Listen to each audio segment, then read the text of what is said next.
Alright guys, in this video I'm going to show you exactly how to access the College Board version of the Desmos graphing calculator so that you're prepared on test day.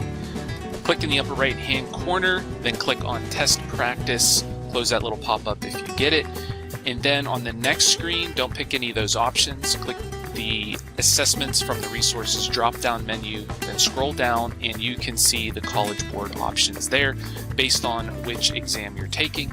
We're going to look at the graphing calculator, so when it pops up it'll be in green, and this is the exact version that will be used on the AP exams. It has all the functions you need, all the functionality you need for the AP exam.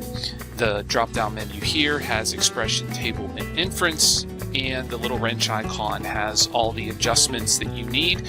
Notice degrees and radians down at the bottom right there. Also, if you click back on those test options and you click the College Board PDF, you'll have a cheat sheet of which calculator is permitted on which exam. So if you're taking different exams that use different calculators, you can look at the specific one. So now you know how to get into the AP exam mode on Desmos, so there will be no surprises, no stress when it counts, and make sure you check out my other videos. Take care.